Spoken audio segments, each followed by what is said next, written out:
Glad to have you on board on Somalia's top and premier #1 station for news and updates, Dalsan TV. I'm my presenter, Abdurrahman Yusuf. Tonight, we have a lot in store for you, but kindly have a look at some of our top stories. Somalia edges closer to debt relief process.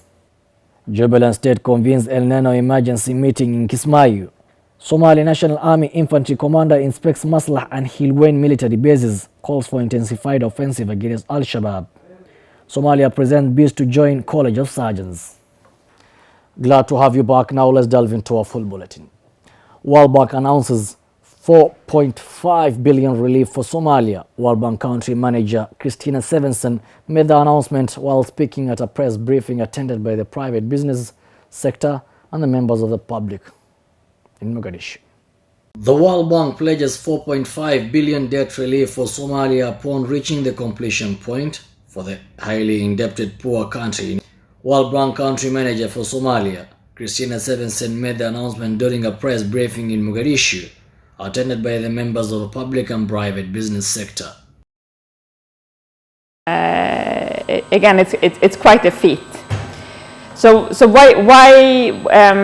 what has been unique with Somalia? I was asked this yesterday, and there were three conditions that Somalia had to stay on track with during this whole period. One was to complete the so-called HIPIC completion point triggers.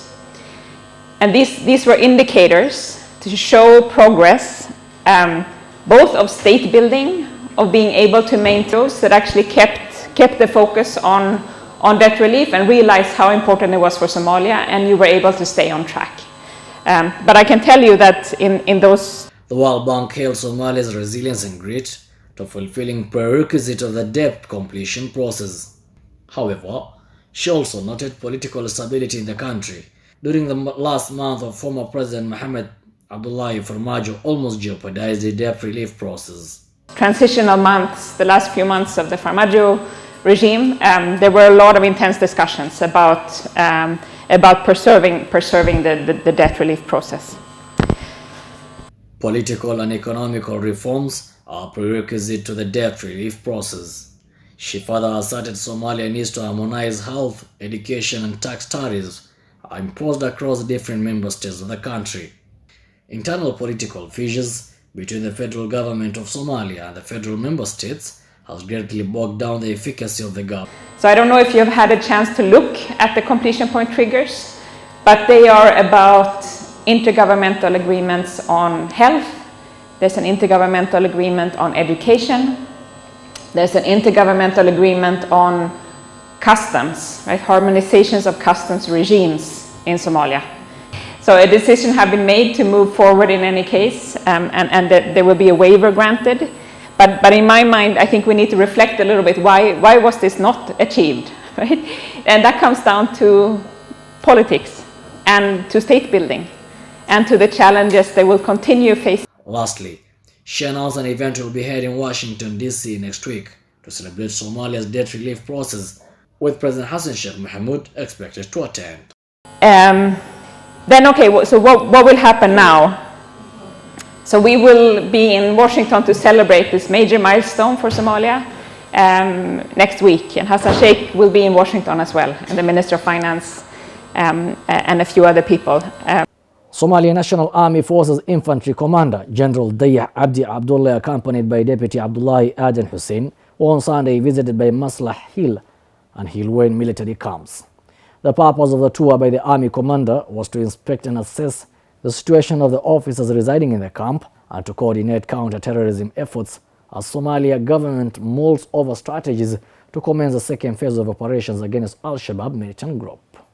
Somali National Army Forces Infantry Commander General Dayah Abdi Abdullah, accompanied by his deputy Abdullahi Aden Hussein, have on Sunday visited Maslah and Hilwain military camps. The purpose of the tour by the Army Commander was to inspect and assess the situation of the officers residing in the camp and to coordinate counter-terrorism efforts as Somalia government mulls over strategies to commence the second phase of military operations against Al-Shabaab militant group. The commanders and his deputy commended the officers for their bravery and diligence in executing their duties of serving and protecting the nation from the enemy and maintaining stability and peace. The first phase to flush out the insurgents began in central Somalia, and the second phase is expected to be expanded to Jubaland and southwest states, which have been haven for the outlawed group for many years.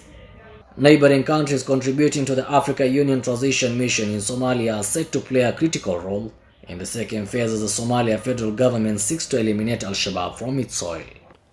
Somalia's Jubaland State Ministry of Humanitarian Affairs and Disaster Management on Monday held a meeting in the capital Kismayu, El Nino Emergency Coordination Meeting.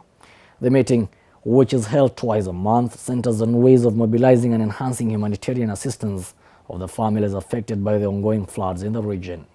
Somalia's Jubaland State Ministry of Humanitarian Affairs and Disaster Management has on Monday held in the capital Kismayu an El Nino Emergency Coordination Meeting. The meeting, which is held twice in a month, centered on ways of mobilizing and enhancing humanitarian assistance to the families affected by the ongoing floods in the region. The participants of the meeting included regional and federal government officials, international partners, and community members. They underscored the need to urgently address the challenges facing the people impacted by relentless floods. Jubaland State is among the federal member states of Somalia that have been severely affected by the flooding, after the Juba River burst its banks and inundated homes, leaving people fleeing their residential areas to higher grounds. The UN Office for Humanitarian Affairs in Somalia, OCHA, said that over 2,000 people were left stranded in local district after the Juba River broke its banks. El Nino is a climate pattern that refers to a warming of the ocean surface or above average sea surface temperatures in the central and eastern tropical. Somalia has on Monday submitted its bid to join the College of Surgeons.